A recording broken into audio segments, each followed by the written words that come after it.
May 20th, 2025, Matthew Lee Johnson was put to death by lethal injection 13 years to the day after he committed a heinous offense. In this video, we'll reveal what occurred, what he ate for his last meal, and what his last words were. It was shortly after 7 a.m. on May 20th, 2012, in Garland, Texas. Nancy Harris had just opened up the Whippin' convenience store like she'd done so many times before. She was 76 years old and worked the early shift, mopping the floor in the still morning hours. She stood alone when the door creaked open and Matthew Johnson entered. But he didn't come to shop. He had come to rob. He had a plastic bottle filled with lighter fluid and a cigarette lighter in his pocket. He moved behind the counter, dismissing the usual array of snacks and soft drinks towards the checkout. Nancy trailed behind him, informing him he couldn't go back there. She didn't shout, just crisp, like somebody accustomed to dealing with problems using words. But Matthew did not relent. Instead, he hauled out the bottle and tipped the liquid over her head. He instructed her to open the cash register. Though she complied with his demands, he took cigarettes and money. And the security camera also caught him stealing her ring, though he subsequently admitted that he didn't recall doing so. But after getting what he wanted, he did not depart. Hanging a mere inches from her, still clutching the lighter, Matthew flicked the lighter once, attempting, he said, to frighten her into retreating, but she didn't, so he snapped it again and again. The third time, the fire took hold. And because her clothes had been wet, she immediately caught fire. Matthew didn't attempt to extinguish it. He didn't even glance over his shoulder. He strolled out peacefully, stopped long enough to snatch a piece of candy in front of the door, and disappeared into the afternoon, leaving Nancy burning behind the counter. Nancy attempted to extinguish the flames herself. She leaned over the sink, splashing water onto her flaming clothes, hoping to put the fire out, but it wasn't effective. Her shirt continued to burn, so she ripped it off and let it fall to the floor, hoping that would suffice, but it wasn't. The flame traveled quickly and her bra was still ablaze. And when she bent over the sink once more, the burning shirt on the floor clung to the hem of her pants leg. Her lower half was now also ablaze. Still afire, Nancy staggered toward the front of the store. She pushed the doors open and reached the outside, crying for assistance as smoke billowed behind her. Two police officers who were patrolling nearby, Billy Coffey and Anthony Simon, had previously observed movement and smoke via the windows of the Whippin'. And as they entered the parking lot, Nancy ran through the doors ablaze. Officer Coffey didn't waste a moment. He pulled a fire extinguisher from his patrol car and sprinted towards her, spraying her down as quickly as possible. He battled the fire, holding on to her body as Officer Simon struggled to keep her awake. And when the fire was finally extinguished, she was still alive, but only just. In agony, but still talking, Nancy recounted everything. She reported that a man had stolen from her and thrown something at her. He was thick-set African-American in a t-shirt and blue jeans. It wasn't a lot, but it was sufficient to begin the pursuit. In the store, there was the cash register drawer that was left open. It didn't contain much, around $80 in bills and coins. As per the store manager, that's what Matthew sold a life for. Some cash, a pack of smokes, and some sweets. Firefighter and paramedic William Cruz responded quickly to the call. A police officer signaled him over frantically, drawing his attention to the woman on the sidewalk outside the shop. William didn't ask what had occurred. It was clear. New York's face, shoulders, arms, stomach, and legs were all burned. Some so severe they eradicated every level of her skin. She was awake, but only clinging to life. As he worked on her, she continued whispering the same thing, hardly louder than a whisper. "Help me! Help me!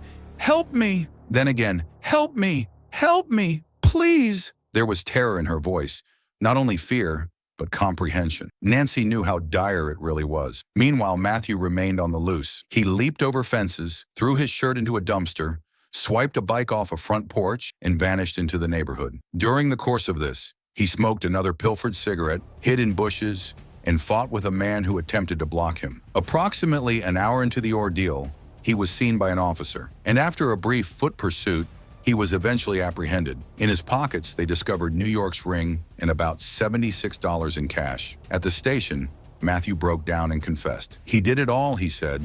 Robbed the store, stole the cigarettes, started the fire, but it was an accident, he said. He said he was high, mixed up, and that igniting the flame was only a threat, that he never intended for Nancy to be harmed. But nobody thought the injuries Nancy had sustained were gaslit. Dr. John Hunt, who was among the burn experts at Parkland Hospital, testified that she had suffered more than 40% of her body burned, with the burns on her torso ranging from 2nd to 4th degree in intensity. Although she could not talk due to the tube lodged in her throat, she was alert and awake. Nurses reported she spelled out words with her hands, questioning the best she could. Once, She questioned her nurse regarding if she would die. Physicians described the treatments they were attempting: skin grafts, medication, care. When she heard all of that, however, Nancy shook her head. She no longer wished to battle. Her loved ones honored her requests and did what she'd stipulated in her living will. They withdrew the treatment, and 5 days subsequent to the attack, Nancy Harris died of her burn. She had worked at the convenience store for over 10 years. She lived just about a block and a half away. She had 4 sons, 11 grandchildren,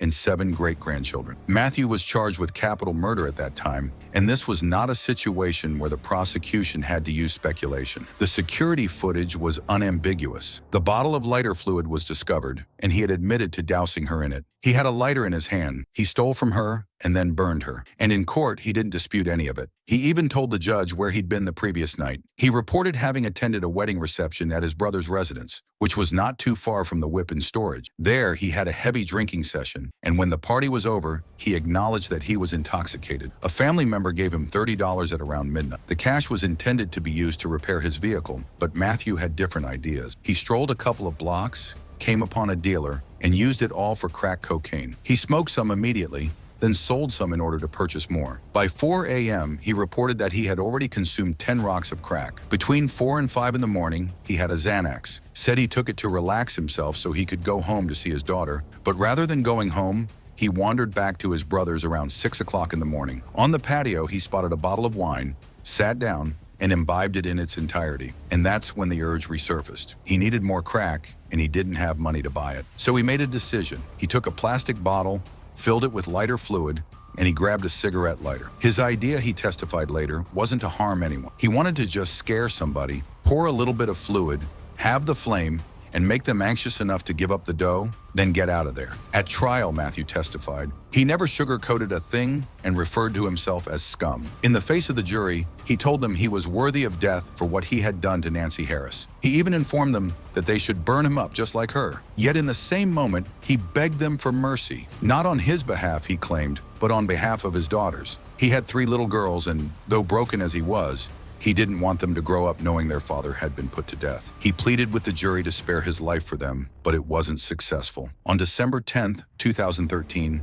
the jury convicted him and sentenced him to death. Their verdict, though, wasn't based on a single act of violence. They had witnessed a lengthy and disturbing record, a history that warned them this was not a man who did one thing wrong. Matthew had already been convicted of robbery, assault, and violating restraining orders. He had carjacked a woman, threatened to take a policeman's gun, burned his girlfriend's rug, and even exposed himself to a hotel roommate while pulling her hand. And prison did not reform him either. If anything, it vindicated the jury. He assaulted his cellmate so viciously the guy got 9 staples in his head, and once he stood naked in his cell doorway, mitting while leering at a female corrections officer. To the jury, Matthew was not only violent, he was a menace, and he would always be. His attorneys did everything they could post-trial. They contended that he had been abused as a child, that drug dependency had destroyed his mind, that he was so stoned that morning he didn't even realize what he was doing. But appeal after appeal were denied. Nothing altered the verdict. And then there was the date, May 20th, 2025, exactly 13 years to the anniversary of when Nancy Harris was set alight.